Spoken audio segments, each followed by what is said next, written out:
नमस्कार, स्वागत है आप सभी का डीडी न्यूज पर। आप देख रहे हैं मिड डे प्राइम और आपके साथ मैं हूं शहला निगार। अगले 1 घंटे में हम बात करेंगे देश भर की बड़ी खबरों की, बताएंगे कि दुनिया भर में वो कौन कौन सी हैं खबरें जिन पर है सबकी नजर, क्या कुछ चल रहा है खेल और अर्थ जगत में, और कुछ झलकें होंगी फिल्म, कला और संस्कृति के क्षेत्र से भी। लेकर आइए सबसे पहले नजर बड़ी खबरों पर। प्रधानमंत्री नरेंद्र मोदी फ्रांस और स्लोवाकिया के दौरे पर रवाना। प्रस्थान पूर्व वक्तव्य में कहा, G7 में भारत ग्लोबल साउथ की आकांक्षाओं को देगा आवाज।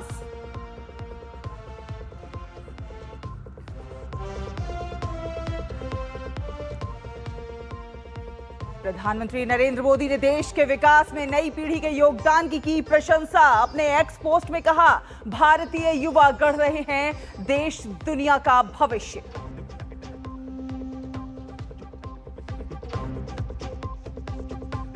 वित्तीय धोखाधड़ी मामले में आरोपी सुमित रॉय की तलाश में अभिषेक बनर्जी के घर पुलिस की दबिश। वहीं बंगाल भर्ती घोटाले में ईडी की टीएमसी विधायक और पूर्व मंत्री मदन मित्रा के ठिकानों पर छापेमारी।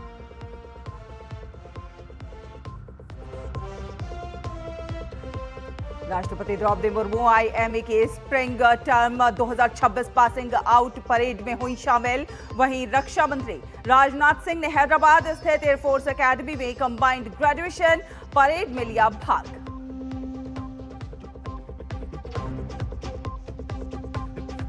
और भारत और अफगानिस्तान के बीच धर्मशाला में पहला वनडे आज। रोहित शर्मा के प्रदर्शन पर रहेगी सबकी नजर। नए खिलाड़ियों को मिल सकता है अंतिम 11 में मौका। तो चलिए मिड डे प्राइम में सबसे पहले बात करते हैं प्रधानमंत्री नरेंद्र मोदी के फ्रांस और स्लोवाकिया दौरे की। आपको बता दें कि प्रधानमंत्री नरेंद्र मोदी फ्रांस और स्लोवाकिया के अपने महत्वपूर्ण आधिकारिक दौरे के लिए भारत से रवाना हो गए हैं।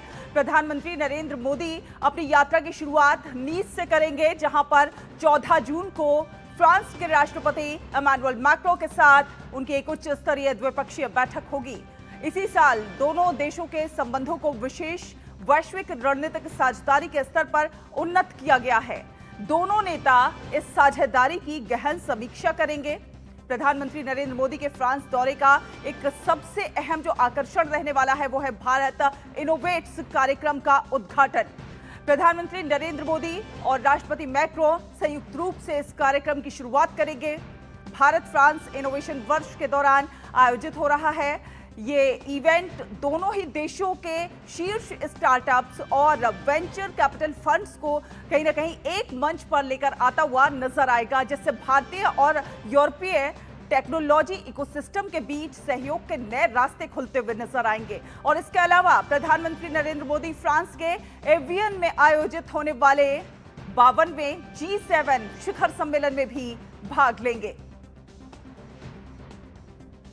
तो फ्रांस स्लोवाकिया की यात्रा पर रवाना होने से पहले जारी अपने प्रस्थान पूर्व वक्तव्य में प्रधानमंत्री नरेंद्र मोदी ने कहा कि भारत G7 में ना सिर्फ अपने लिए बोलेगा बल्कि ग्लोबल साउथ की आकांक्षाओं को भी आवाज देता हुआ नजर आएगा। प्रधानमंत्री ने कहा कि लगातार 8वीं बार भारत को G7 शिखर सम्मेलन में आमंत्रित किया जाना वैश्विक मंच पर भारत की बढ़ती भूमिका और साझेदार देशों के विश्वास को दर्शाता है। प्रधानमंत्री नरेंद्र मोदी ने यह भी कहा कि फ्रांस भारत की रणनीतिक सोच में विशेष स्थान रखता है। उन्होंने यह भी कहा कि इस वर्ष राष्ट्रपति इमैनुअल मैक्रों की भारत यात्रा के दौरान दोनों देशों के संबंधों को स्पेशल ग्लोबल स्ट्रैटेजिक पार्टनरशिप तक उन्नत किया गया था। प्रधानमंत्री ने कहा कि नीस में राष्ट्रपति मैक्रों के साथ उनकी बैठक में फरवरी के बाद हुई प्रगति की समीक्षा की जाएगी और सहयोग के अगले चरण पर चर्चा होगी। प्रधानमंत्री ने यह भी कहा कि वो 14 जून को राष्ट्रपति मैक्रों के साथ भारत इनोवेट्स कार्यक्रम का उद्घाटन करेंगे। भारत फ्रांस नवाचार वर्ष के तहत आयोजित ये कार्यक्रम भारतीय स्टार्टअप्स को वैश्विक निवेशकों से जोड़ने और उच्च शिक्षा क्षेत्र से निकल रहे नवाचारों को प्रोत्साहन देने का एक मंच बनेगा। प्रधानमंत्री स्लोवाकिया की राजकीय यात्रा पर भी जाएंगे। 1993 में स्लोवाकिया की स्वतंत्रता के बाद किसी भारतीय प्रधानमंत्री की यह पहली यात्रा होगी। प्रधानमंत्री ने कहा कि ब्रातिस्लावा में उनकी राष्ट्रपति पीटर पेलेग्रिनी और प्रधानमंत्री रॉबर्ट फिको के साथ बैठक होगी और दोनों देशों के बीच सहयोग को और ज्यादा मजबूत बनाने पर चर्चा की जाएगी। प्रधानमंत्री नरेंद्र मोदी 16 और 17 जून को फ्रांस के एवियन में आयोजित G7 शिखर सम्मेलन में भाग लेंगे। इसके बाद 18 जून को पेरिस में यूरोप के प्रमुख प्रौद्योगिकी और नवाचार सम्मेलन विवा टेक 2026 में शामिल होंगे। प्रधानमंत्री ने कहा कि इस आयोजन में भारत का सबसे बड़ा राष्ट्रीय पवेलियन होगा, जो कि भारतीय और यूरोपीय नवाचार तंत्र के बीच बढ़ती हुई साझेदारी का प्रतीक है। उन्होंने विश्वास व्यक्त किया है कि फ्रांस और स्लोवाकिया की ये यात्रा यूरोप और G7 देशों के साथ भारत की भागीदारी को और ज्यादा मजबूती प्रदान करती नजर आएगी। प्रस्थान पूर्व प्रधानमंत्री नरेंद्र मोदी का यह वक्तव्य है और प्रधानमंत्री नरेंद्र मोदी आज फ्रांस और स्लोवाकिया की यात्रा पर दौरे पर रवाना हो गए हैं। प्रधानमंत्री फ्रांस में राष्ट्रपति मैक्रों के साथ द्विपक्षीय बैठक करेंगे और प्रधानमंत्री वहां पर G7 शिखर सम्मेलन में भी भाग लेते हुए नजर आएंगे। भारत इनोवेट्स 2026 का शुभारंभ प्रधानमंत्री नरेंद्र मोदी के दौरे का एक बेहद अहम और महत्वपूर्ण भाग है। प्रधानमंत्री नरेंद्र मोदी की फ्रांस यात्रा के दौरान भारत फ्रांस सहयोग को और आगे बढ़ाने पर विचार विमर्श होगा। पीएम 14 जून को नीस में राष्ट्रपति इमैनुअल मैक्रों के साथ द्विपक्षीय बैठक करेंगे। इस दौरान भारत फ्रांस संबंधों के सभी पहलुओं की समीक्षा होगी। दोनों देशों ने इस वर्ष की शुरुआत में अपने रिश्तों को विशेष वैश्विक रणनीतिक साझेदारी पर ले जाने का फैसला किया था। हमारे आसपास की जो दुनिया बदल रही है, तेजी से बदल रही है, उसमें टेक्नोलॉजी की एक बहुत बड़ी भूमिका है। तो हमारे आम निजी जीवन में निजी स्तर पे जिस तरह से उथल पुथल हो रही है टेक्नोलॉजी की वजह से, तो क्या हम दोनों देश मिलके इसके ऊपर कुछ काम कर सकते हैं जिससे कि सभी का फ़ायदा हो। और दोनों देश एक तरह से नॉलेज इकोनॉमीज़ हैं। आपने देखा होगा पिछले कुछ सालों में भारत दुनिया में से चौथा सबसे बड़ा स्टार्टअप इकोसिस्टम के रूप में उभर के आया है। फ्रांस की एक अपनी ताकत रही है साइंस एंड टेक्नोलॉजी के पैमाने पे। सो ये एक मेन कारण है कि हम दोनों देश सोच रहे हैं कि किस तरह इसमें हमारे संबंध हैं इनको और प्रगाढ़ करें हम। पीएम 16-17 जून को फ्रांस के एवियन में आयोजित G7 शिखर सम्मेलन में भाग लेंगे। साथ ही कई विश्व नेताओं के साथ द्विपक्षीय बैठकें भी करेंगे। पीएम की यात्रा के दौरान 14 जून को नीस शहर में भारत इनोवेट्स 2026 का शुभारंभ होगा। पीएम और फ्रांस के राष्ट्रपति इस ग्लोबल कॉन्क्लेव का संयुक्त रूप से उद्घाटन करेंगे। इससे भारत के जीवंत स्टार्टअप इकोसिस्टम को वैश्विक मंच मिलेगा। पीएम पेरिस में यूरोप के सबसे बड़े प्रौद्योगिकी और स्टार्टअप आयोजन विवा टेक शिखर सम्मेलन में भी भाग लेंगे। सामरिक साझेदारी से तकनीकी साझेदारी तक भारत और फ्रांस निरंतर अपने संबंधों में नए आयाम छूते नजर आ रहे हैं और प्रधानमंत्री नरेंद्र मोदी का ये फ्रांस दौरा भी इसी बदलाव को रेखांकित करता नजर आएगा, क्योंकि रक्षा, अंतरिक्ष, परमाणु ऊर्जा जैसे क्षेत्रों से आगे बढ़ते हुए वैसे ही मजबूत साझेदारी को आधार बनाकर अब नवाचार, इमर्जिंग टेक्नोलॉजीज और भविष्य की तकनीक को भी लेकर दोनों देश नया अध्याय गढ़ने को तैयार हैं। फ्रांस के शहर नीस से कैमरामैन योगेश के साथ ममता चोपड़ा, डीडी न्यूज। और प्रधानमंत्री नरेंद्र मोदी का आगामी फ्रांस दौरा द्विपक्षीय साझेदारी को नई ऊंचाइयों पर ले जाने की दिशा में एक बेहद अहम कदम माना जा रहा है। प्रधानमंत्री नरेंद्र मोदी के इस दौरे की अहमियत और संभावित परिणामों को लेकर हमारी सहयोगी संवाददाता ममता चोपड़ा ने फ्रांस में भारतीय राजदूत संजीव सिंगला से विशेष बातचीत की है, वो आपको दिखाते हैं। प्रधानमंत्री नरेंद्र मोदी फ्रांस की यात्रा पर आ रहे हैं और ये उनका फ्रांस का 7वां दौरा होगा। ऐसे में भारत फ्रांस संबंधों और जो खास कार्यक्रमों का आयोजन जिसमें प्रधानमंत्री शिरकत करने वाले हैं, उन पर बात करने के लिए हमारे साथ जुड़े हैं फ्रांस में भारत के राजदूत एम्बेसडर संजीव सिंगला जी। बहुत बहुत स्वागत है आपका एम्बेसडर सिंगला। सबसे पहले मैं द्विपक्षीय से ही शुरुआत करूंगी, क्योंकि प्रधानमंत्री नरेंद्र मोदी और प्रेसिडेंट मैक्रों के बीच की केमिस्ट्री तो हम सबको पता ही है। हर बार जब भी कोई दौरा होता है उच्च स्तरीय, तो ये संबंध और नए स्तर तक छूते हैं। इस बार क्या उम्मीद की जा रही है, क्योंकि इनोवेशन डिप्लोमेसी कह रहे हैं कि इस बार का नारा है? काफ़ी अरसे से जो द्विपक्षीय संबंधों में एक फोकस रहा है हमारा, वो यही रहा है कि किस तरह से हम इनोवेशन की तरफ ज़्यादा फोकस बढ़ाएं। जो हमारे ट्रेडिशनल एरियाज़ हैं, डिफेंस हुआ या न्यूक्लियर हुआ या स्पेस है, वो चलता रहेगा, वो अभी भी चल रहा है। और ये फोकस हम क्यों बदल रहे हैं इनोवेशन की तरफ, उसका कारण वही है कि हमारे आसपास की जो दुनिया बदल रही है, तेज़ी से बदल रही है, उसमें टेक्नोलॉजी की एक बहुत बड़ी भूमिका है। तो हमारे आम निजी जीवन में निजी स्तर पे जिस तरह से उथल पुथल हो रही है टेक्नोलॉजी की वजह से, तो क्या हम दोनों देश मिलके इसके ऊपर कुछ काम कर सकते हैं जिससे कि सभी का फ़ायदा हो। और दोनों देश एक तरह से नॉलेज इकोनॉमीज़ हैं। आपने देखा होगा पिछले कुछ सालों में भारत दुनिया में से चौथा सबसे बड़ा स्टार्टअप इकोसिस्टम के रूप में उभर के आया है। फ्रांस की एक अपनी ताकत रही है साइंस एंड टेक्नोलॉजी के पैमाने पे। सो ये एक मेन कारण है कि हम दोनों देश सोच रहे हैं कि किस तरह इसमें हमारे संबंध हैं इनको और प्रगाढ़ करें हम। और इसी की वजह से हम भारत इनोवेट्स यहाँ उसका आयोजन कर रहे हैं, जो कि पहली बार है कि हमने इतने बड़े पैमाने पे भारत से डीप टेक स्टार्टअप्स बाहर लाके हम एक मंच पे हम रख रहे हैं। और खाली इसमें स्टार्टअप्स नहीं होंगे, हमारे जो रिसर्च इंस्टीट्यूशंस हैं वो हैं, इन्वेस्टर्स हैं, तो उन सबका इकट्ठा एक मंच पे लाना शायद पहली बार हो रहा है और इतने इस स्केल के ऊपर लाना शायद पहली बार हो रहा है। बिल्कुल। और विदेश मंत्रालय ने इस बात को स्पष्ट भी किया है कि 300 से ज़्यादा खरीदार हैं, इन्वेस्टर्स हैं जो भारत इनोवेट्स के साथ जुड़ रहे हैं। लेकिन भारत इनोवेट्स को फ्रांस से इसके पहले अंतर्राष्ट्रीय संस्करण की शुरुआत करना भी दोनों देशों के रिश्तों की इस सहयोग को उजागर करता है, कम से कम इनोवेशन के मंच की अगर हम बात करते हैं तो। क्या आपको भी ये लगता है कि भारत इनोवेट्स 2026 अगर हम नीस में आयोजित कर रहे हैं तो भारत फ्रांस के रिश्तों में भी इनोवेशन एक महत्वपूर्ण स्तंभ की तरह, तकनीक और इनोवेशन एक महत्वपूर्ण स्तंभ बनने जा रहा है? जी जी, बिल्कुल बिल्कुल। और उसका कारण यही है कि हम दोनों देशों के बीच में एक फ़िलॉसफी जो है उसको हम साझा करते हैं। एक स्ट्रेटेजिक ऑटोनॉमी की फ़िलॉसफी आप कह लीजिए।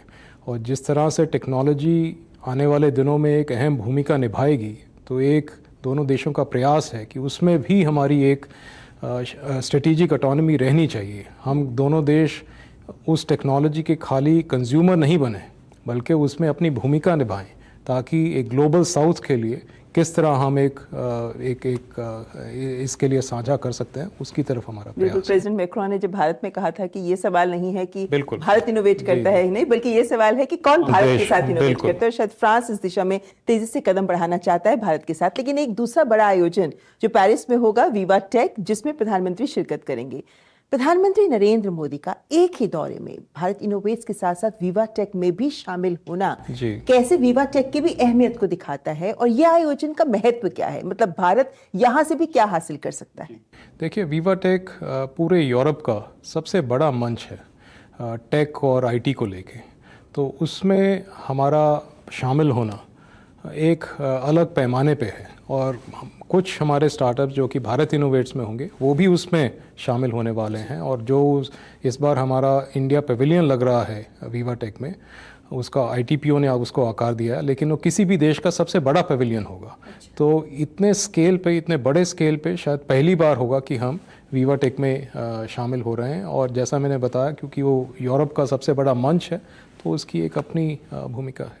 जी, तो उम्मीद रहेगी कि हम क्या कुछ हासिल करेंगे जब विवा टेक और भारत इनोवेट्स में प्रधानमंत्री नरेंद्र मोदी शिरकत करेंगे। बहुत बहुत धन्यवाद एम्बेसडर सिंगला हमारे साथ जुड़ने के लिए।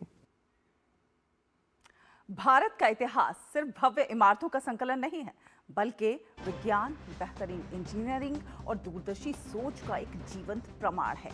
यहाँ पर कोणार्क का सूर्य मंदिर प्राचीन अंतरिक्ष विज्ञान और गणितीय सटीकता का बेजोड़ उदाहरण है। वहीं हम्पी के अवशेष इसकी मजबूत शहरी योजना और तकनीकी कौशल की कहानी को बयान करते हैं। भारत इनोवेट्स का ये आधुनिक लोगो इसी समृद्ध अतीत को 21वीं सदी के स्टार्टअप्स और डीप टेक इकोसिस्टम से जोड़ता हुआ नजर आता है। हम भारत इनोवेट्स में जब पहुंचे हैं तो यहाँ पर आप देख सकते हैं कि ये जो आप कह सकते हैं चैरियट, हम्पी का चैरियट दिखाया गया है। और ये इस वजह से सेलेक्ट किया गया है क्योंकि हम्पी उस दौर में टेक्नोलॉजी और अर्बन प्लानिंग का एक अनुपम उदाहरण प्रस्तुत करता रहा है। इसी तरीके के हमारे शहर हैं जो दिखाते हैं कि कैसे उस दौर में भी हमारे पास इतना एडवांस आर्किटेक्चर था, और इसको यहाँ पे प्रस्तुत किया गया है। खास तौर पर ये पिक्चर्स डेवलप की गई हैं, इन्हें यहाँ पे प्रस्तुत किया गया है ताकि हम अपने हेरिटेज को, अपनी विरासत को भी विश्व के सामने प्रस्तुत कर सकें। कोणार्क और हम्पी भारत के उस सभ्यता का प्रतीक हैं जिसने अपने समय में विज्ञान, इंजीनियरिंग, वास्तुकला और वैश्विक संपर्कों में असाधारण उपलब्धियां हासिल की थी। भारत इनोवेट्स में प्रदर्शित ये लोगो भारत की इसी विरासत को आधुनिक नवाचार से जोड़ते हैं। ये संदेश देते हुए कि भारत का भविष्य उसकी प्राचीन ज्ञान परंपरा और आधुनिक तकनीकी क्षमता दोनों पर आधारित है। Konark and Hampi both has got like heritage value and has lot of to do with technology. So Hampi has got infrastructure, and at that time the urban planning was so strong. So it signifies that. And Konark is all about technology, the way planets moves, scientific things are there. So we have tried to fuse all that. India was already rich in technology, infrastructure planning, and we never followed the technology, but we were the creator of the technology. So that is the whole idea. We have created this exhibition about Bharat Innovates 2026.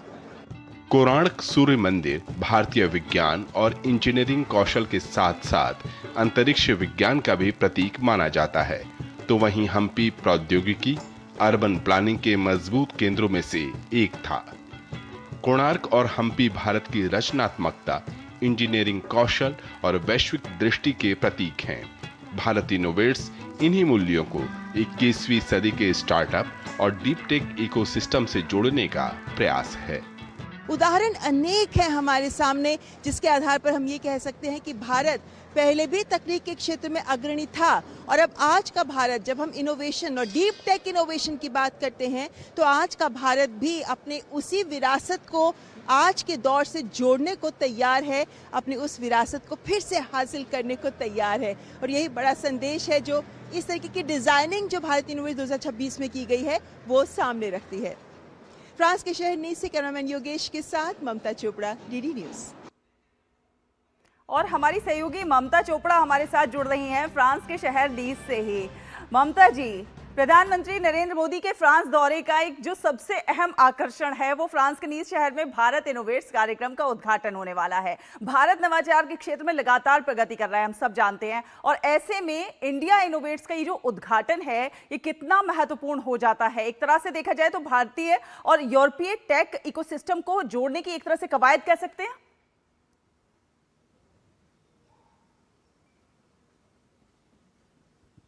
बिल्कुल, कवायद तो बिल्कुल यही है, लेकिन हम Europe के tech system से जुड़ने के साथ साथ विश्व के टेक सिस्टम को भी एक संदेश देना चाहेंगे जब हम भारत इनोवेट्स का उद्घाटन प्रधानमंत्री नरेंद्र मोदी यहाँ करेंगे। इसके लिए ये समझना बहुत जरूरी है, आज का दौर तकनीक का दौर है। प्रधानमंत्री नरेंद्र मोदी ने कई साल पहले कहा था कि 21वीं सदी भारत की, एशिया की सदी होगी, और ये सदी है जो तकनीक की ही सदी होगी। ऐसे में टेक्नोलॉजी, खासकर डीप टेक टेक्नोलॉजी, जिस पर देश कई वर्षों पहले से काम शुरू कर चुके हैं और जो हमारे भविष्य के विकास को परिभाषित करेगा, इसको भी देश समझ चुके हैं। इसलिए जब आज भारत यहाँ इस मंच पर अपनी क्षमता को दिखाएगा, तो यही डीप टेक है जो हमारे बढ़ते कदमों को भी विश्व के सामने रखेगा कि हम भी इस डीप टेक में आगे बढ़कर काम करने को आतुर हैं। इसीलिए इसका महत्व बढ़ जाता है क्योंकि हमने भी देश भर से 120 डीप टेक स्टार्टअप्स को चुना, 1280 एंट्रीज जिनमें से 120 को चुना गया, और ये सब वो डीप टेक्स हैं जिनको इसलिए भी सेलेक्ट किया गया कि ये वो सॉल्यूशंस दे रहे हैं जो सिर्फ भारत के लिए नहीं बल्कि विश्व के लिए भी उनकी समस्याओं का समाधान करेंगे, और बहुत से ऐसे हैं जो ग्लोबल साउथ की समस्याओं का भी हल करते नजर आएंगे।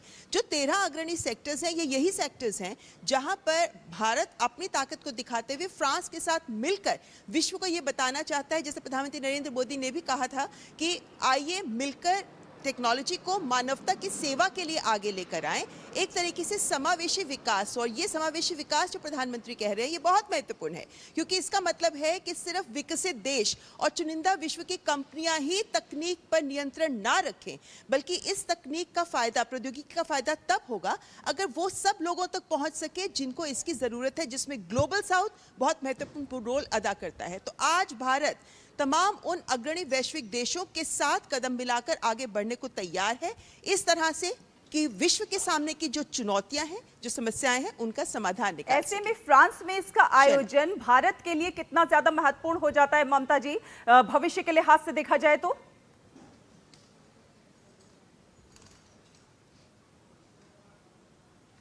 महत्वपूर्ण बहुत ज्यादा है। इसको हम एक लॉन्च पैड की तरह, मतलब पहला अंतर्राष्ट्रीय संस्करण, महत्व इसका इसलिए बढ़ जाता है कि अभी तक भारत जो पिछले 12 सालों में इनोवेशन के क्षेत्र में एक इकोसिस्टम डेवलप करने की कोशिश कर रहा है, जिस तरीके से हम मान सकते हैं कि 3 पहलुओं पर काम हुआ है, फैसिलिटेशन के ऊपर, रेगुलेशन के ऊपर, कोलैबोरेशन के ऊपर। इन 3 के आधार पर भारत ने अपना इनोवेशन का इकोसिस्टम खड़ा कर दिया है। इस तरफ तक खड़ा कर दिया है कि अब लोग या जो स्टार्टअप्स हैं या जो युवा छात्र हैं या जीवन स्कूल के छात्र हैं, अगर उनके पास आइडियाज़ हैं तो उनके लिए अवसर है कि वो उन पर काम कर सकें। ऐसे स्टार्टअप्स हमारे जो काम करते आ रहे हैं, जो कितने वर्षों से स्ट्रगल करते आ रहे हैं, उनको अब साथ मिलने लगा है, मदद मिलने लगी है, सहयोग मिलने लगा है, तंत्र और प्रशासन उनके साथ खड़ा होता नजर आ रहा है। बहुत से लोगों को ये भी नहीं शायद पता कि अगर आपके पास एक इनोवेटिव है, एक इनोवेशन का एक विचार है, तो आप चाहे IIT से पढ़े ना हो, लेकिन फिर भी आप IIT तक जा सकते हैं, IIT से बोल सकते हैं कि मेरा ये विचार है, और अगर वो उनको पसंद आ जाता है तो IIT आपके विचार पर अनुसंधान करने को तैयार हो जाता है। तो ये तमाम ऐसे सिस्टम है जो भारत ने खड़ा कर दिया है। इसी का परिणाम है कि आज हमारे पास ये डीप टेक स्टार्टअप्स भी हैं, जिनमें से कुछ तो ऐसे ही हैं जो अभी PhD कर रहे हैं, रिसर्च कर रहे हैं, लेकिन उनका विचार इतना बेहतरीन है कि उसको यहाँ चुना गया है। और बहुत से ऐसे हैं जो स्पेस के क्षेत्र में, रोबोटिक्स के क्षेत्र में ऐसी समस्याओं का समाधान दे रहे हैं, या विश्व में चुनिंदा 2-3 कंपनियों में उनकी गिनती हो रही है, जो ये दिखाता है कि भारत के स्टार्टअप्स के सामने जो चुनौतियां अभी तक रही हैं, उनका समाधान हमें यहां से मिल पाएगा। क्योंकि यहां से होता क्या है, आप अपने देश में बैठकर कुछ इनोवेशंस कर रहे हैं, लेकिन जब आप विश्व के साथ, वैश्विक स्तर के निवेशकों के साथ, कंपनियों के साथ, रिसर्च इंस्टीट्यूट्स के साथ जुड़ जाते हैं, तो आपका स्तर बढ़ जाता है, आपका नजरिया वैश्विक हो जाता है। तो विश्व उस चीजों को, उस तकनीक को किस तरीके से अपना सकता है, आप उस ओर कदम बढ़ा देते हैं। इस दिशा में हमारे स्टार्टअप्स का इन तमाम निवेशकों के साथ, एजुकेशनल रिसर्च इंस्टीट्यूट्स के साथ जुड़ना और इन वेंचर कैपिटलिस्ट के साथ जुड़ना उनके लिए अवसर देगा। बिल्कुल, आप हमारे साथ बनी रहिए। हमारे साथ गुलशन सचदेवा जी जुड़ गए हैं school of international studies JNU से। बहुत बहुत स्वागत है गुलशन जी आपका। प्रधानमंत्री नरेंद्र मोदी के प्रधानमंत्री बनने के बाद ये 7वीं फ्रांस यात्रा है, कितना महत्वपूर्ण मानते हैं इस दौरे को? नई ऊंचाइयों पर जाते नजर आएगी द्विपक्षीय साझेदारी? जी बिल्कुल, इनफैक्ट आपने बिल्कुल सही कहा, क्योंकि फ्रांस जो है हमारा बहुत ही अच्छा महत्वपूर्ण साझेदार है।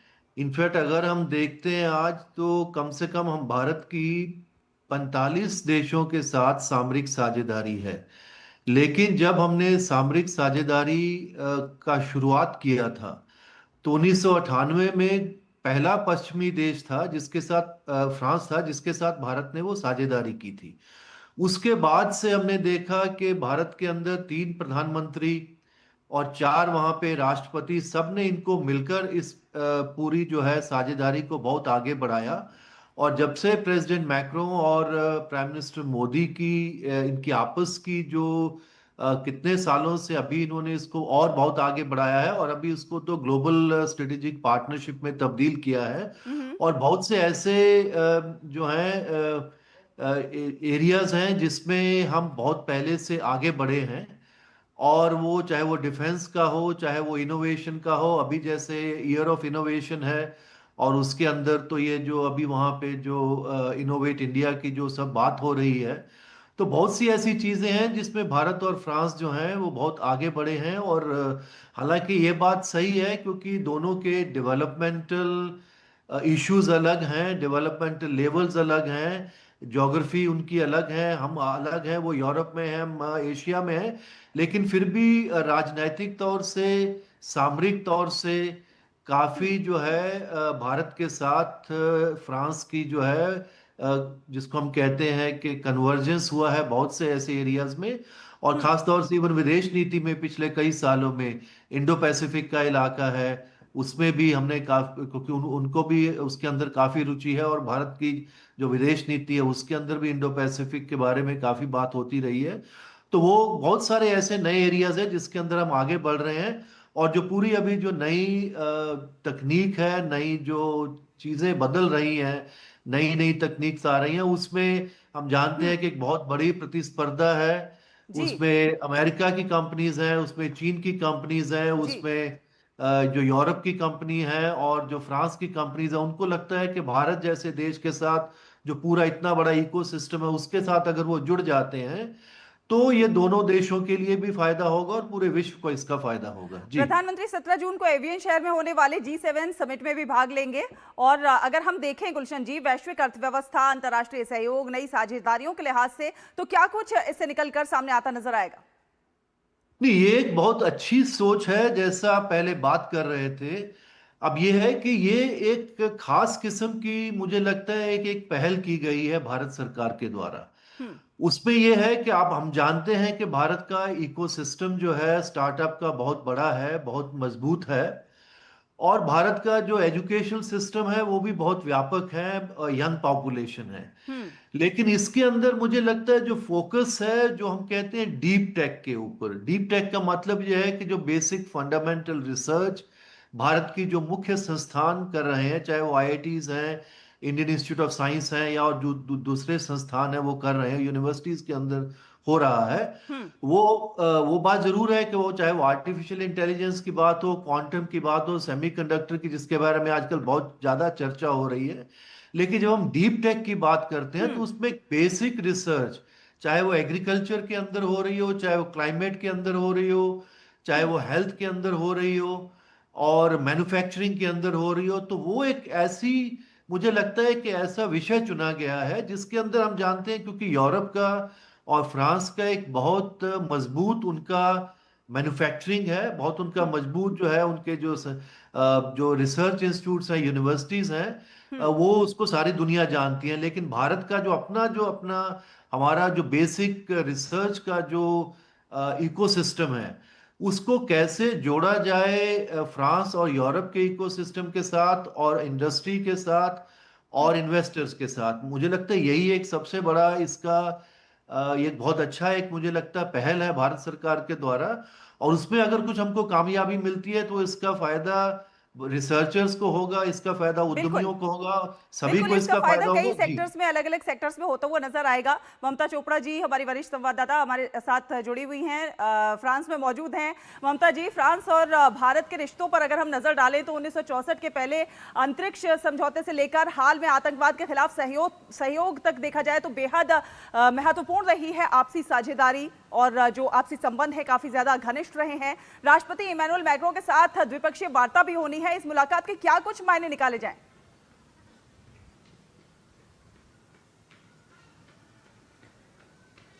दोनों देशों के बीच में जिन क्षेत्रों में सहयोग अभी तक चलता आ रहा है उनकी तो आकलन होगा ही, लेकिन साथ ही क्योंकि हम जानते हैं कि रोड मैप तैयार किया गया है होराइजन 2047 दोनों देशों के बीच 2024 में, उसके बाद अब प्रधानमंत्री नरेंद्र मोदी का जो ये दौरा है ये इसी रोड मैप को कैसे आगे जमीन पर उतारा जाए उस दिशा में बहुत महत्वपूर्ण होगा। और इस रोड मैप में ऐसे बहुत से नए बिंदु हैं जो ये दिशा देते हैं कि भारत और फ्रांस दोनों गहरे मित्र हैं, दोनों के बीच कितने विभिन्न क्षेत्रों में साझेदारियां हैं, लेकिन कैसे उसको अब आज के दौर की चुनौतियों के हिसाब से, आज के दौर के अवसरों के हिसाब से आगे बढ़ाया जाना चाहिए। इस दिशा में देखें तो प्रधानमंत्री नरेंद्र मोदी जब फ्रांस के राष्ट्रपति इमैनुअल मैक्रों से मुलाकात करेंगे तो द्विपक्षीय संबंधों की पूरी गणना की जाएगी, लेकिन साथ ही साथ हम जानते हैं कि दोनों राष्ट्राध्यक्षों के बीच की मुलाकात G7 से एकदम पहले हो रही है, इसलिए इसका महत्व बेहतर हो जाता है, क्योंकि G7 के मंच पर जब भारत एक पार्टनर कंट्री के तौर पर वहां पर आमंत्रित किया जाएगा तो वहां वैश्विक चुनौतियों पर भी चर्चाएं होंगी, विमर्श होगा। तो भारत और फ्रांस के द्विपक्षीय बैठकों का G7 से पहले आयोजन इस बात का भी संकेत है कि दोनों देश अपनी साझा मुद्दों के साथ साथ वैश्विक मुद्दों पर भी एक राय लेकर आगे बढ़ना चाहते हैं। इस दिशा में देखें तो दोनों बायलैटरल्स जो होने हैं दोनों देशों के बीच वो बहुत महत्वपूर्ण हो जाते हैं, क्योंकि अब हम डीप टेक और इनोवेशन को एक आधार बनाना चाहते हैं दोनों देशों के रिश्तों का, और यही साझा नेतृत्व दोनों देश जो दे रहे हैं यही विश्व के लिए एक बड़ा संदेश भी होगा जब दोनों राष्ट्राध्यक्ष बैठक करेंगे। बिल्कुल, डीप टेक और इनोवेशन दोनों देशों के रिश्तों को और घनिष्ठ बनाने का एक आधार बनता नजर आएगा। गुलशन जी, आपसे जानना चाहेंगे कि इस बार G7 जो समिट है उसके एजेंडे की क्या कुछ खास बात है? वैश्विक आर्थिक सहयोग और असंतुलन और आर्टिफिशियल इंटेलिजेंस यानी AI के लिहाज से देखा जाए तो कितना महत्वपूर्ण है? देखिए, G7 की जो बात है, ये बात तो सही है कि वो 7 बड़े इंडस्ट्रियलाइज देश हैं, डेमोक्रेटिक कंट्रीज हैं, 50 साल पहले से जब से ये गुट शुरू हुआ, उन्होंने एक बहुत बड़ी महत्वपूर्ण भूमिका अपनी अदा की है पूरी दुनिया के मंच के ऊपर। लेकिन अब दुनिया बदल गई है, उसके अंदर G7 की निश्चित तौर से एक अपनी भूमिका है, लेकिन क्योंकि और बहुत सी शक्तियां बढ़ रही हैं, यही एक कारण है। क्योंकि जैसे आप देख रहे हैं कि कितने सालों से अभी भारत को भी वहां पे लगातार वहां पे उसका निमंत्रण मिल रहा है। G20 उसके बाद अलग से बन गया है, वहां पे अलग बातचीत हो रही है।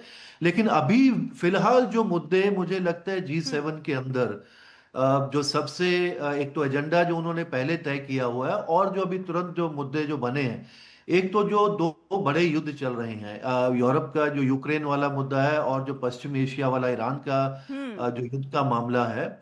तो निश्चित तौर से ये दोनों काफी का इसका प्रभाव रहेगा। और ईरान युद्ध के अंदर कैसी बातचीत अभी बिल्कुल निर्णायक मोड़ पे चल रही है। प्रेसिडेंट ट्रंप वहां पे किस तरीके से बिहेव करते हैं, क्योंकि कई बार वो पिछले बार एक दो बार G7 एक आध दिन के बाद छोड़ के निकल गए थे।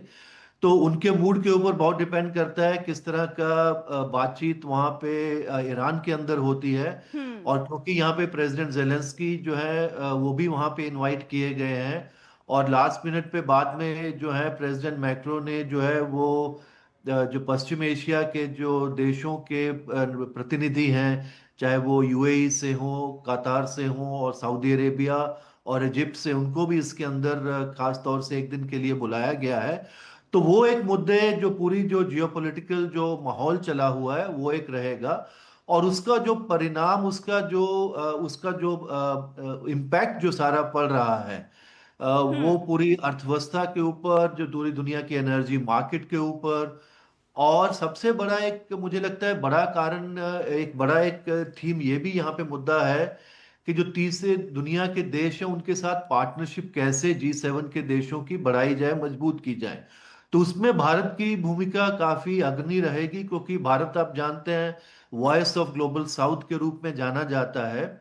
और इस समय भारत जो है वो ब्रिक्स की प्रेसिडेंसी भी कर रहा है। जैसे आप जानते हैं जब हमारी G20 की प्रेसिडेंसी थी, तब वो जर्मनी की जो थी G7 की प्रेसिडेंसी, तब भी हमने काफी कुछ कोऑर्डिनेट उनके साथ किया था। अब G7 की प्रेसिडेंसी जो है वो फ्रांस के पास है, और ब्रिक्स की प्रेसिडेंसी भारत के पास है। तो कैसे इन दोनों अलग अलग संस्थानों के जो भी कैसे उसके अंदर कोऑर्डिनेट किया जाए वहां के मुद्दों को, क्योंकि ब्रिक्स का जो मुद्दे हैं वो नॉन वेस्ट देश है, लेकिन भारत उसके अंदर प्रेसिडेंसी है, वहां पे भी वही सब चीजें बातचीत हो रही है। और कैसे जो है जो एक पश्चिम के देशों का और जो दक्षिण के देशों का, ग्लोबल साउथ और ग्लोबल नॉर्थ का जो गैप है, उस गैप को खास तौर से क्लाइमेट चेंज, क्लाइमेट फाइनेंस के अंदर कैसे की जो दूरियां को कम किया जाए। मुझे लगता है भारत उसके अंदर एक काफी बड़ी भूमिका निभाएगा, और इसीलिए भारत का उसके अंदर जो है मुझे लगता है जो प्रतिनिधित्व, सिर्फ भारत अपना वहां पे प्रतिनिधित्व कर रहा है वो तो जरूर है G7 के अंदर, लेकिन मुझे लगता है ग्लोबल साउथ का भी एक बहुत बड़ा बिल्कुल ग्लोबल साउथ का भी प्रतिनिधित्व करता हुआ नजर आएगा। और ऐसा प्रधानमंत्री नरेंद्र मोदी ने अपने वक्तव्य में भी कहा। बिल्कुल, और कई बड़े जो मुद्दे हैं उन पर नजर रहेगी, क्योंकि चाहे वो वेस्ट एशिया में जिस तरह से बढ़ रहा है तनाव, उस पर बात हो, या फिर जो है जो ऊर्जा संकट हो रहा है उस पर बात हो, तो उस पर नजर बनी रहेगी। फिलहाल आप दोनों का ही बहुत बहुत धन्यवाद, गुलशन जी और ममता जी। फिलहाल मिड डे प्राइम में यहाँ एक छोटा सा ब्रेक, आप देखते रहिए DT न्यूज।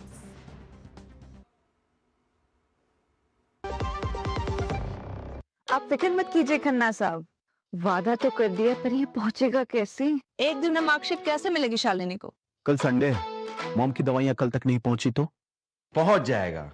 जो भी तुम चाहोगे वही पहुंचाऊंगा, एक दिन में डिलीवरी करके आऊंगा। सबको पता है कि मैं सबका दोस्त हूँ, हर सामान टाइम से पहुंचाने की ये बात है, दिल को दिल से मिलाने की ये बात है। ये है भारतीय डाक की नई 24 स्पीड पोस्ट सेवा। अब आपकी हर पोस्ट की गारंटीड डिलीवरी सिर्फ एक दिन में। OTP की अतिरिक्त सुरक्षा के साथ। 24 स्पीड पोस्ट, भरोसा आपका, वादा हमारा। डाक सेवा, जन सेवा। हर जीत की शुरुआत होती है छोटे छोटे कदमों से, और हर छोटी तैयारी बदल सकती है पूरा नतीजा। क्योंकि मैदान हो या जिंदगी, छोटी से छोटी तैयारी ही देती है प्रोटेक्शन, और प्रोटेक्शन ही देता है भरोसा। जैसे LIC की बीमा लक्ष्मी, एक खास प्लान सिर्फ महिलाओं के लिए, जहां छोटी बचत दे बड़ी सुरक्षा, ताकि जिंदगी के हर मैदान में आप रहे हर पल के लिए रेडी। LIC बीमा लक्ष्मी, रखे हर पल के लिए रेडी। ब्रेक के बाद स्वागत है आपका। मिड डे प्राइम देख रहे हैं आप, और मिड डे प्राइम में अब बात करेंगे TMC में मंडराते संकट की। जी हाँ, ये हम इसलिए कह रहे हैं क्योंकि तृणमूल कांग्रेस के सांसद और ममता बनर्जी के भतीजे अभिषेक बनर्जी की मुश्किलें कम होने का नाम नहीं ले रही हैं। एक के बाद एक अभिषेक बनर्जी पर संकट के बादल जो हैं वो गहराते नजर आ रहे हैं। वित्तीय धोखाधड़ी के एक मामले में शालबनी थाने की पुलिस उनके कोलकाता स्थित आवास पर पहुंची, और काफी देर तक दरवाजा खटखटाने के बाद जब कोई जवाब नहीं मिला तो पुलिस ने ताला तोड़कर घर के अंदर प्रवेश किया। दरअसल शालबनी थाने की पुलिस अभिषेक बनर्जी के करीबी सहयोगी सुमित रॉय की तलाश में वहां पर पहुंची थी। पुलिस के मुताबिक सुमित रॉय की आखिरी लोकेशन अभिषेक बनर्जी के घर पर मिली थी, और इसी सुराग के आधार पर पुलिस ने तलाशी अभियान चलाया। पुलिस की कार्रवाई की खबर मिलते ही पश्चिम बंगाल की मुख्यमंत्री ममता बनर्जी, पूर्व मुख्यमंत्री ममता बनर्जी भी वहां पर पहुंच गई। उन्होंने काफी देर तक वहां पर रहकर घटनाक्रम पर निकटता से नजर रखी। उनके आने से इलाके में राजनीतिक सरगर्मी बढ़ गई, और तृणमूल कांग्रेस के कार्यकर्ता एवं समर्थक घर के पास जमा हो गए। सुमित रॉय पर वित्तीय धोखाधड़ी के गंभीर आरोप लगे हैं, और पुलिस उनकी तलाश में लगातार छापेमारी कर रही है। तो लोकेशन इनपुट के आधार पर पुलिस वहां पहुंची थी, और खबर मिलते ही मौके पर ममता बनर्जी पहुंच गई। ममता बनर्जी के अभिषेक बनर्जी के घर पर यह पुलिस की पूरी रेड हुई थी, और ममता बनर्जी के वहां पर पहुंचने से सरगर्मी बढ़ गई। लोग इकट्ठा होने लगे। तो सुमित रॉय की तलाश में ये पूरा तलाशी अभियान चल रहा है। वित्तीय धोखाधड़ी का ये पूरा मामला है। तो वित्तीय धोखाधड़ी के इस मामले में बड़ी कार्रवाई होती भी नजर आई। वहीं पश्चिम बंगाल में नगर पालिका भर्ती घोटाले को लेकर प्रवर्तन निदेशालय यानी कि ED ने एक बड़ा एक्शन लिया है। TMC विधायक और पूर्व मंत्री मदन मित्रा से जुड़े ठिकानों पर ED की छापेमारी ने राज्य की राजनीतिक में हलचल तेज कर दी है।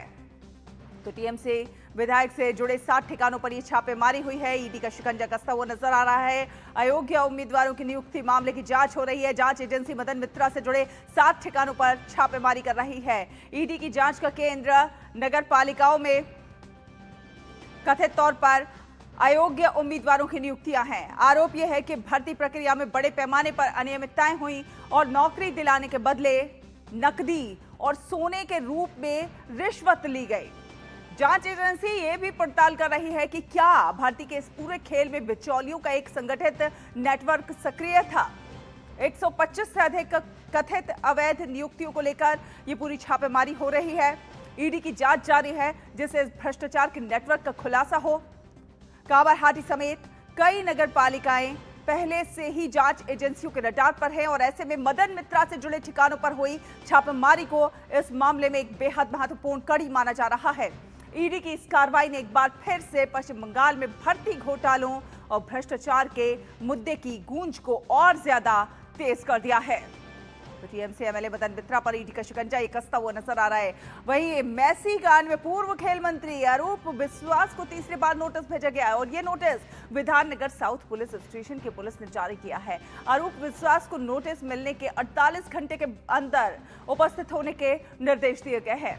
इससे पहले अरूप विश्वास शारीरिक अस्वस्थता का हवाला देकर 2 बार पूछताछ में शामिल होने से बच चुके हैं।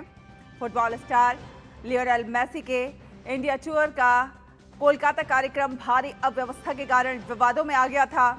महंगे टिकट खरीदने वाले कई प्रशंसकों ने खराब व्यवस्थाओं और सुरक्षा चूक की शिकायत की। बाद में आयोजक सदरू दत्ता ने पूर्व खेल मंत्री अरूप विश्वास पर हस्तक्षेप, टिकट हेराफेरी और दबाव बनाने के आरोप लगाते हुए FIR दर्ज कराई। हालांकि विश्वास ने सभी आरोपों से इनकार किया है, और मामला अब जांच के दायरे में है। तो पश्चिम बंगाल में मैसी कांड में बुरे फंसते हुए नजर आ रहे हैं पूर्व खेल मंत्री। तो टीएमसी में ये संकट जो है लगातार मंडरा रहा है। और कोलकाता से सौरभ दत्ता जुड़ रहे हैं हमारे साथ ज्यादा जानकारी के साथ। सौरभ, एक के बाद एक घोटालों की जो है पोल खुल रही है और ईडी का भी शिकंजा कस रहा है, पुलिस का भी शिकंजा कसता नजर आ रहा है। सला देखिए, आज सुबह सुबह कलकत्ता में दो ऐसी घटना घटी जिसको लेकर सारे राज्य में चर्चा शुरू हो गया। पहला तो एक अभिषेक बनर्जी, उनके घर, उनके जो पर्सनल जो आप्त सहायक है, जो व्यक्तिगत सचिव हैं सुमित राय, उनके तलाशी में सालबनी थाना यानी मिदनापुर डिस्ट्रिक्ट के अंदर आता है सालबनी थाना, वहां के पुलिस अभिषेक बनर्जी के घर रात को पहुंची क्योंकि एक जमीन मामला था जिसमें टीएमसी के जो पूर्व विधायक थे वो गिरफ्तार हुए थे, सुजय हाजरा, और उनको पूछताछ करने के बाद जमीन की जो फिनेंशियल फ्रॉड हुआ था उसको लेकर उनके पास से जो जानकारी मिला कि सुजय हाजरा के पास बहुत सारे करोड़ों रुपए का अकाउंट में उनका देखा गया कि करोड़ों रुपए हैं, तो ये करोड़ों रुपए कहाँ से आए, इस पूछताछ जब किया गया सुजय हाजरा को, तब उन्होंने सुमित राय का नाम लिया। तो सुमित राय की खोज में सालबनी थाना की पुलिस यहां पर पहुंची और उसके लेकर सुबह सुबह ममता बनर्जी भी अभिषेक बनर्जी के घर पहुंच गई। और 6 बजे जब किसी ने कोई दरवाजा नहीं खुला तो पुलिस ने गैस कटर ले आया और ताला तोड़कर अंदर गए, फिर तलाशी किया। सुमित राय वहां से नहीं मिला, फिर सुमित राय की खोज अभी भी जारी है। और दूसरी जो जगह है वो है मदन मित्रा, जो राज्य के भूतपूर्व मंत्री रहे हैं, विधायक हैं। मदन मित्रा के घर हम हैं और मदन मित्रा के घर के भीतर अभी भी आप देख रहे हैं कि यहाँ से दिखाएंगे, डोना को कहेंगे हम दिखाने के लिए, ये ईडी का जो गाड़ी है, ईडी का एक के बाद एक गाड़ी भीतर है और पिछले 7 घंटे से ये छापामारी चल रहा है। ईडी के सारे गाड़ी यहाँ पर जो अधिकारिक है वो जो म्युनिसिपैलिटीज जो घोटाले हुए थे, जहां पर म्युनिसिपैलिटी घोटाले में बहुत सारे 125 जैसे एम्प्लॉय है जिनको नौकरी दिया गया था। कहा जा रहा है कि ये सब जो नौकरी दिया गया था वो अवैध तरीके से उनको वो नौकरी दिया गया था। और इसी के लिए मदन मित्रा के घर यहाँ पे 32B धीरेन्द्रनाथ घोष रोड, मदन मित्रा के घर ईडी का छापामारी अभी तक जारी है। सिर्फ यही घर नहीं, ये तो भवानीपुर में स्थित मदन मित्रा का एक घर है, इसके अलावा मदन मित्र का संतोषपुर, कामारहाटी, दक्षिणेश्वर, ऐसे बहुत सारे ठिकाना हैं, जैसे 7-8 ठिकाने हैं। वहां पर भी बेलेघाटा, वहां पर भी मदन मित्र से जुड़े हुए इस नौकरी घोटाले से ईडी को कुछ मिला भी है, कैश मिलने की भी बात कही जा रही थी। शैला देखिए, मदन मित्र के घर अभी भी ईडी है, छापामारी चल रहा है। जो कैश की बात हो रहा है वो आरोप की तरीके से आरोप है कि मदन मित्र जो 125 लोगों को नौकरी दिए हैं उनके पास से पैसे लिए हैं और ये पैसे उन्होंने कैश में नहीं लिए हैं, सोना के जरिए लिए हैं। तो ये उनके खिलाफ आरोप है। सिर्फ मदन मित्र ने इसी घोटाले में जो एवीएस जो इन्फोजोन आयन सील का जो कंपनी था, इस आयन सील को उनको टेंडर दिया गया था कि वो इस रिक्रूटमेंट प्रोसेस को कंडक्ट करेंगे और इसके लिए पहले आयन सील अरेस्ट हुए, उसके साथ एक एक करके जुड़े बहुत सारे लोग इसमें अरेस्ट हुए। आयन सील के पास से जो दस्तावेज ईडी ने रिकवर किया था उसमें MM लिखा था। ईडी का कहना है कि इसका मतलब है मदन मित्रा, और उसी के लिए मदन मित्रा के घर आज ये ईडी पहुंची है। इसके पहले सुजीत बोस, ऐसे बहुत सारे लोग हैं तृणमूल टीएमसी के जिनके घर पर ये छापामारी हुआ है। आज मदन मित्र के 8 डेरों पर ये छापामारी चल रहा है उनके घर के अलावा।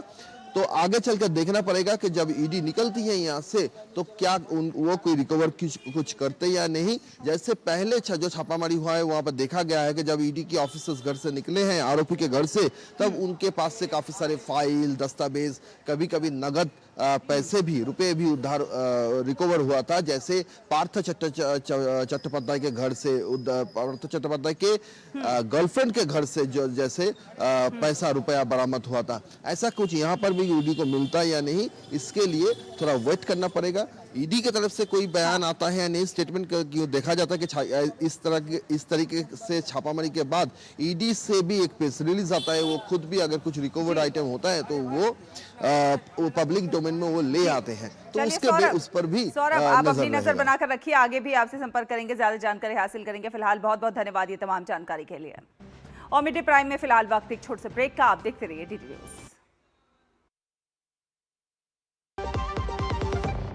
क्या आप उत्तर प्रदेश में अपनी मातृभूमि से दूर देश या विदेश में बसे हुए हैं? अब आप अपने पैतृक गांव की तरक्की में योगदान देना चाहते हैं? उत्तर प्रदेश सरकार लेकर आई है मातृभूमि योजना, एक ऐसी पहल जहां आप अपने गांव के विकास में भागीदार हो सकते हैं। आपके द्वारा विकास कार्यों में 60% योगदान देने पर शेष 40% खर्च राज्य सरकार वहन करेगी और आपका या आपके पूर्वजों का नाम चयनित परियोजना के शिलापट पर अंकित किया जाएगा।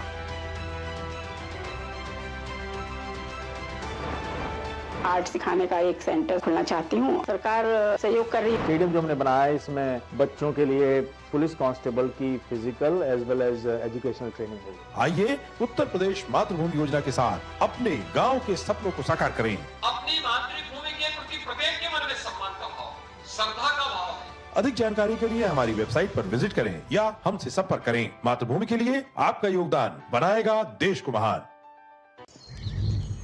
बाबूजी के गुजर जाने के बाद ना बेटा एकदम अकेला पड़ गए थे, कभी कर्जा कभी ब्याज। फिर एगो दिन लगा कि कोई अपना भी साथे खड़ा बा। मुसीबत के टाइम भी, बुआई और कटाई के टाइम भी, बीज से लेके बाजार तक, बस ई साथ ऐसे ही निभाते रहिए। 12 साल किसान कल्याण के, 12 साल विश्वास के, विकास के, जन कल्याण के। ब्रेक के बाद स्वागत है आपका, आप देख रहे हैं मिड डे प्राइम और अब बात करेंगे मध्य प्रदेश की आर्थिक राजधानी कहे जाने वाले इंदौर में चल रहे ब्रिक्स देशों के कृषि मंत्रियों की 2 दिवसीय अहम बैठक का आज दूसरा और अंतिम दिन है। दुनिया की करीब आधी आबादी का प्रतिनिधित्व करने वाले ब्रिक्स देशों के कृषि मंत्री छोटे किसानों के सशक्तिकरण, खाद्य सुरक्षा, कृषि, नवाचार और जलवायु परिवर्तन जैसी चुनौतियों पर मंथन चल रहा है। केंद्रीय कृषि मंत्री शिवराज सिंह की अध्यक्षता में चल रही इस बैठक का मुख्य फोकस छोटे किसानों की आय बढ़ाने, उनकी उत्पादकता में सुधार लाने और खेती को अधिक टिकाऊ बनाने पर है। ब्रिक्स कंट्रीज की जो बैठक है ये बहुत सार्थक हुई है, उसकी स्मृतियां सबके हृदय पटल पर अंकित रहे और इंदौर ने जो स्नेह, प्रेम और आत्मीयता इस आयोजन में आए प्रतिनिधियों के साथ दिखाई है, वो अद्भुत और अभूतपूर्व है। प्रतिनिधि गदगद हैं, लेकिन इंदौर को भी याद रहे कि ब्रिक्स का ये सम्मेलन इंदौर में हुआ था।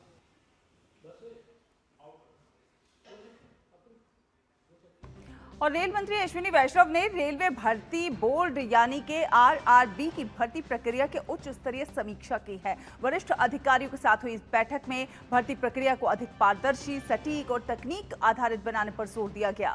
रेल मंत्री ने विभागीय परीक्षाओं को पूरी तरह से कंप्यूटर आधारित परीक्षा यानी कि सीबीटी मोड में कराने की दिशा में हुई प्रगति की समीक्षा की और कहा कि जहां संभव हो टैबलेट आधारित परीक्षा प्रणाली का विस्तार किया जाए ताकि भर्ती प्रक्रिया को और तेज, कुशल और उम्मीदवारों के अनुकूल बनाया जा सके। बैठक में बहुभाषी परीक्षा व्यवस्था को और ज्यादा मजबूत करने पर भी जोर दिया गया। रेल मंत्री ने आरआरबी को उम्मीदवारों के साथ बेहतर संवाद बनाए रखने और भर्ती से जुड़ी गलत सूचनाओं का तत्काल खंडन करने के भी निर्देश दिए ताकि भर्ती प्रक्रिया में अभ्यर्थियों का भरोसा कायम रहे।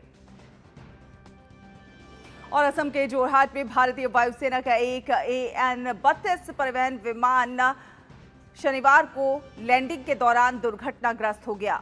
यह हादसा जोरहाट के रोवरिया स्थित एयरफोर्स स्टेशन पर हुआ।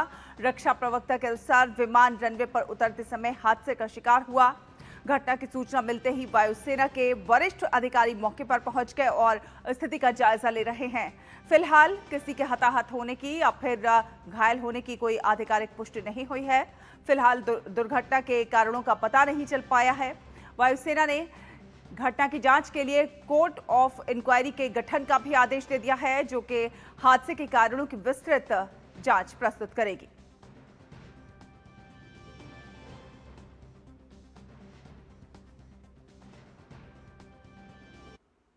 और इसके बाद अब समय हो गया है खेल की खबरों को जानने का, तो हमारे साथ जुड़ गए हैं हमारे सहयोगी गौरव कुमार। गौरव, ओवर टू यू। शुक्रिया शैला। और खेल की खबरों की शुरुआत करेंगे भारत और अफगानिस्तान के बीच होने वाली वनडे सीरीज के मुकाबले के साथ, जहां पर 3 मैचों की वनडे सीरीज का पहला मुकाबला आज खेला जाएगा। ये मैच धर्मशाला में आयोजित होगा। हालांकि मैच अभी शुरू नहीं हो सका है क्योंकि बारिश के चलते इसमें देरी देखने को मिल रही है। भारत और अफगानिस्तान के बीच पहली बार वनडे सीरीज खेली जाएगी। इससे पहले दोनों टीमें वर्ल्ड कप और एशिया कप में आमने सामने हुई थी। भारत और अफगानिस्तान के बीच अब तक 4 वनडे मैच हुए हैं, जिसमें भारत ने 3 मैच जीते हैं, जबकि एक मुकाबला टाई रहा है। विराट कोहली की गैर मौजूदगी में भारतीय बल्लेबाजी की जिम्मेदारी कप्तान शुभमन गिल, रोहित शर्मा, श्रेयस अय्यर और केएल राहुल पर होगी। वहीं गेंदबाजी में कुलदीप यादव भारत को लीड करेंगे। वहीं प्रसिद्ध कृष्णा और अर्शदीप सिंह पर नई गेंद से अच्छी शुरुआत दिलाने की भी जिम्मेदारी देखने को मिलेगी। अब बात कर लेते हैं वुमेन्स क्रिकेट वर्ल्ड कप की, जहां महिला टी20 विश्व कप 2026 के पहले ही मुकाबले में रिकॉर्ड्स की बरसात देखने को मिली। इस मैच में मेजबान इंग्लैंड का सामना श्रीलंका से हुआ। पहले खेलते हुए इंग्लैंड की टीम ने 1 विकेट पर 219 रन बना दिए। ये महिला टी20 विश्व कप में किसी टीम का सबसे बड़ा स्कोर रहा। इसके जवाब में श्रीलंका की पारी सिर्फ 132 रन पर सिमट गई। इंग्लैंड को 87 रन के बड़े अंतर से जीत मिली। टीम की तरफ से नीलाक्षी डी सिल्वा ने सर्वाधिक 39 रन बनाए, जबकि हर्षिता समर विक्रमा ने 29 रनों का योगदान दिया। वहीं इंग्लैंड की ओर से गेंदबाजी में फ्रेया कैंप ने शानदार प्रदर्शन करते हुए 22 रन देकर 4 विकेट हासिल किए। इंग्लैंड की ओर से बल्लेबाजी में डेनियल व्याट हॉज ने सबसे ज्यादा नाबाद 105 रन बनाए।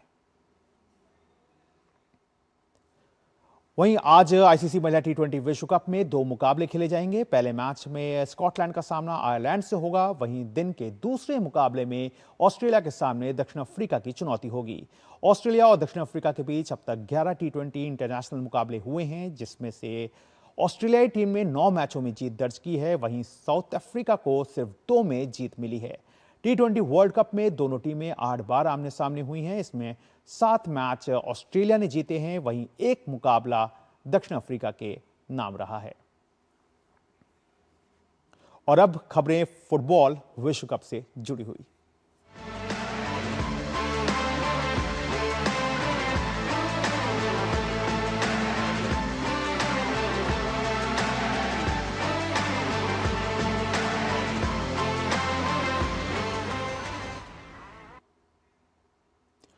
तो फीफा वर्ल्ड कप में कल हुए मुकाबले में पहले हाफ में फ्लोरिन बोलागुन के दमदार प्रदर्शन में से मेजबान अमेरिका ने अपने ओपनिंग मैच में पैराग्वे के खिलाफ 4-1 से धमाकेदार जीत दर्ज की।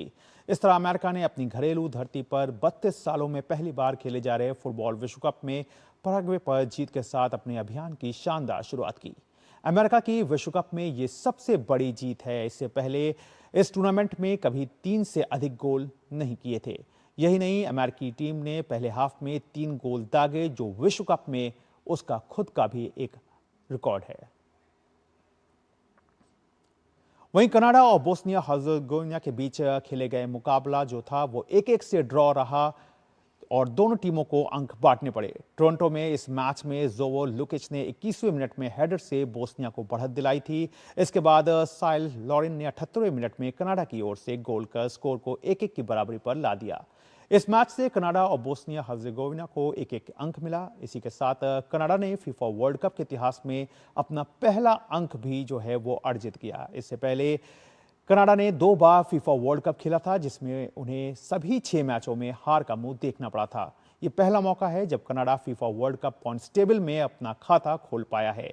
ये उनके लिए एक ड्रीम स्टार्ट है, क्योंकि कनाडा ने इससे पहले 1986 और 2022 में 2 वर्ल्ड कप खेले थे।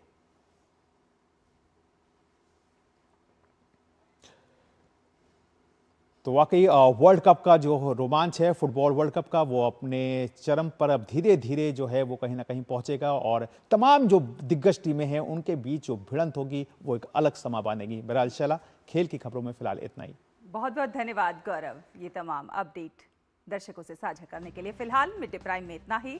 हमें और हमारी पूरी टीम को दीजिए अनुमति। नमस्कार।